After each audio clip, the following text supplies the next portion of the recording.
ఎలా ఉన్నారండి? అందరూ బాగున్నారా? మేము బాగున్నామండి.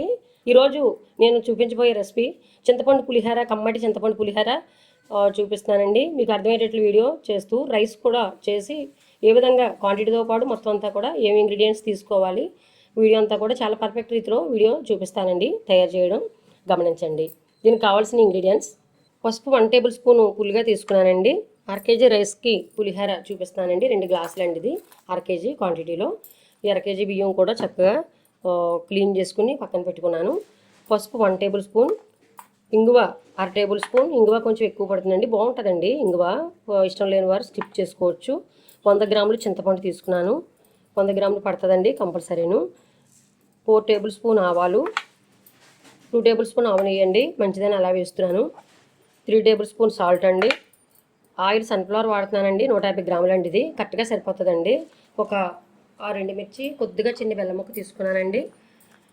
3 టేబుల్ స్పూన్ పచ్చిశనగపప్పు, 3 టేబుల్ స్పూన్ వేరుశనగ గుళ్ళు, 3 టేబుల్ స్పూన్ సాయి మినపప్పు అండి. ఇది ఇలా తీసుకున్నాను అనమాట అండి. చాలా బాగుంటాయి పప్పులు ఇవి ఇలాగ వేసుకుంటాను. ఇంకా పచ్చిమిర్చి ఇదిగోండి 10 పచ్చిమిర్చి, చిన్న అల్లం ముక్క అండి. కొంచెం కరివేపాకు కొద్దిగా ఎక్కువ తీసుకున్నానండి. కరివేపాకు ఎంత వేస్తే అంత టేస్ట్గా ఉంటుందండి, బాగుంటుంది. మీకు కారం కానీ ఆయిల్ కానీ ఇంకా కావాల్సిన వారు కొంచెం కలుపుకోండి. నేను తయారు చేసే విధానం అంతా కరెక్ట్గా అలా సరిపోతుందండి. ఇంకా సాల్ట్ అవి చూసి పని లేదు, ఇప్పుడు చేస్తూనే ఉంటాం కదా, అందువల్ల. ఇవంటి సామాలు. ఇప్పుడు తయారు చేసే విధానం అంతా కూడా పచ్చిమిర్చి ఎలా కట్ చేసుకోవాలి అవి చూపించి వీడియోలోకి వెళ్దామండి. ఇవ్వండి ఆ పచ్చిమిర్చి అన్నీ కూడా ఇవన్నీ చక్కగా ఇలా నిలువుగా చీరుకున్నానండి. ఇలా చీరుకుంటే బాగుంటాయండి.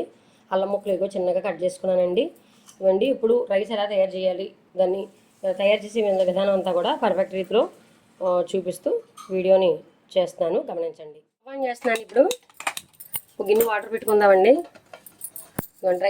ముందు రైస్ ఉడకబెట్టడం చూపిస్తున్నాను. మూత పెడదామండి. వాటర్ కొంచెం కాగిన తర్వాత అప్పుడు రైస్ వేసుకుందాము. ఇదిగోండి వాటర్ కాగుతున్నాయి. ఈ వాటర్లో కొద్దిగా ఆయిల్ వేస్తున్నానండి, 1 టేబుల్ స్పూను. దుల్లుగా ఉంటుందండి రైసు. ఇదిగోండి అలా కాగుతున్నాయి. ఇదిగోండి రైస్ తీసుకున్నాం కదా, శుభ్రంగా కడుక్కుని ఒక 5 నిమిషాలు పక్కన పెట్టానండి. రైస్ని వేద్దాం ఇప్పుడు.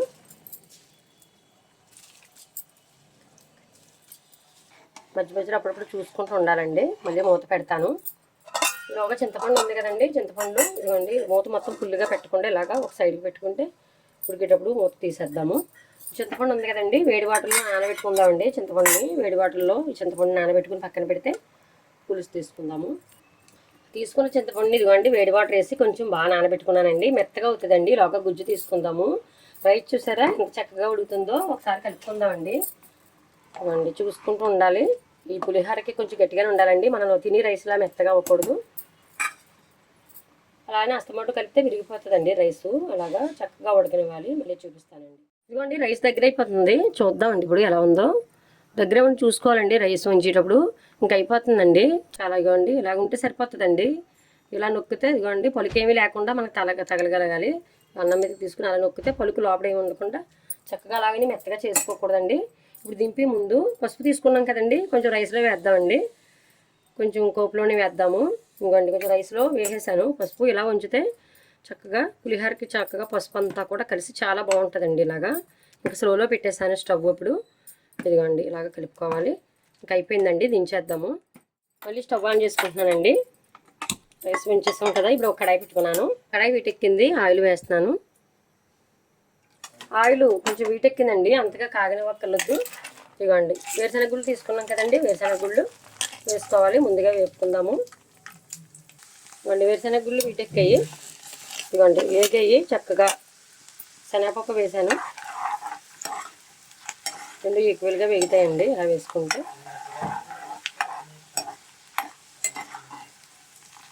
దోరగా వేపుకోవాలండి వేరుశనగ గుళ్ళు. ఇవ్వండి మినపప్పు కూడా సాయి మినపప్పు తీసుకున్నాను, ఇది కూడా వేస్తున్నాను. ఇదిగోండి దోరగా 2 కూడా ఈక్వల్గా శనగపప్పులు వేగాయి. ఇదిగోండి పచ్చిమిర్చి అల్లం తీసుకున్నాం కదా, ఇప్పుడు వేద్దామండి. అవి వేగిన తర్వాత వేసుకోవాలి. ఫస్ట్ వేయకుండా చిటపట్లు ఆడుతుంది. మూత రెడీగా ఉంచుకోవాలి. ఇదిగోండి పచ్చిమిర్చి అల్లం వేసాం కదండి, దోరగా లైట్గా అలా వేపుకోవాలి. చూసారా చక్కగా వేగుతుంది. స్లోలోనే మీడియంలోనే స్టవ్ పెట్టి అంతా చేస్తున్నానండి. ఆవాలు తీసుకున్నాం కదండి, కొద్ది మిక్సీ జార్లో వేస్తున్నాను. కొద్దిగా అంటే తాలింపులో కొద్ది 1 టేబుల్ స్పూన్ వేస్తున్నాను.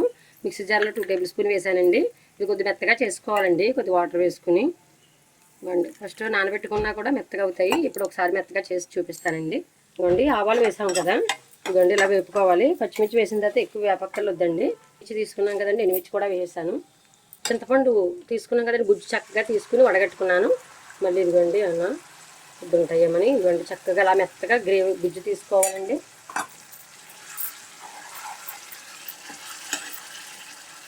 విడిగా ఉడకబెట్టుకోవచ్చండి. ఈ పోపులన్నీ కూడా తీసేసి వేరేగా చింతపండు గుజ్జు పసుపు వేసి వేరే ఉడకబెట్టుకోవచ్చు. కానీ మీకు అర్థమవుతుందని ఒకేసారి ఇలా వేసేస్తున్నానండి మొత్తం అంతా కూడా. చూసారా చాలా చక్కగా ఉంది, బాగా ఉడికింది. ఇప్పుడు ఇంగువ ఉంది కదండి, ఇంగువ వేస్తున్నాను.